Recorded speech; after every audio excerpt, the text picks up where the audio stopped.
I believe in God. I believe there's a creator. I believe there's an author to all life, but I believe that there is a partnership in it.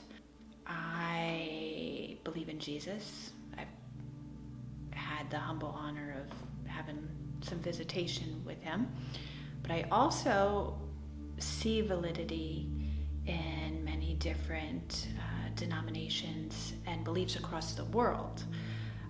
I think that there is value everywhere, and some things sit well with your soul and some things do not, and learning how to discern that is really the key of living your time here.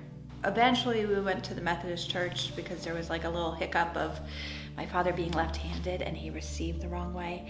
I'm not saying this is a broad view of the Catholic Church at all, but whatever, you get a cranky priest, you get they're human. And being left-handed was like, you hid that from like everybody. So he received like this, and he took the hose with his left hand, and the priest made an example of my father, and like my mom was like, this is not what we jive with. So for the bulk of my childhood, I was raised in the Methodist church. And then I stopped going to church. I started working, I started hanging out with friends more, and I think maybe it doesn't happen to everybody, but I think it's pretty common if you went around and asked people. Have there been moments that I felt challenged, like why am I doing this anymore? Like my faith, or I think the best way I can, yeah, for sure, yeah. You learn to discover your kind of utter need for God.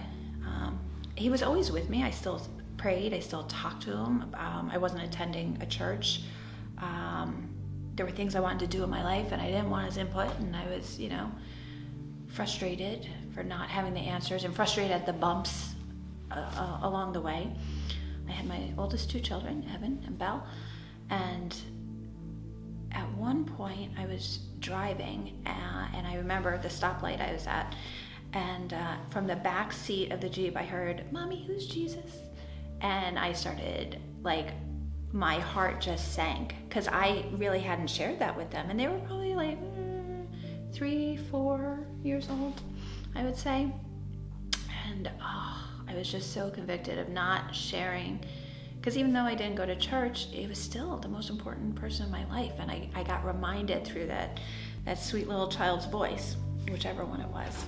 I've been pretty fortunate to be aware of different times that God has been blatantly present. Like, he's always present, but like sometimes he's a little extra. And one of the times was, I actually came to this retreat center. My sister Debbie was dying of she had cancer where the esophagus meets the stomach, and she couldn't eat. And she couldn't really walk anymore. And so I came here, and there was a retreat going on that I wasn't affiliated with. They came up from like Long Island and were here. But I decided that I was going to sit in on Mass. And as he was preparing the Eucharist, I just, in my heart, I was praying to God. I said, God, whatever goodness comes from receiving the Eucharist, don't leave a drop of it. I'm going to receive, but don't leave a drop of it in me. Just pour it all into Debbie. And so that was, the prayer of my heart as this priest I didn't even know was preparing. And I was the last person to receive, and I went up, and he said, the body and blood of Christ. I said, amen. I stuck out my tongue, and the priest looked at me, and he winked, and he put 2 hosts on my tongue.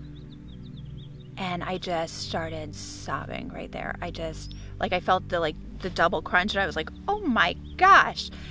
And he didn't know me. he prayed over me, and I felt like I was up there for the longest time. And it was amazing. And so I went. It was so humbling, because one, so many people say it's just a symbol. It's just a symbol. If it's just a symbol, then why bother? And it wasn't just that God heard me. He heard me. He didn't just give me what I asked for. He gave me more than I asked for. And that's the thing of it. If you entrust your heart to him, and that's the thing, that's a pure positive thought. It wasn't a dread. It was, I want to commit this time to Debbie. I want her to be fed. And just entrusting those sweet, honest moments of your heart, and they come flooding in. You see the way that God was there the whole time.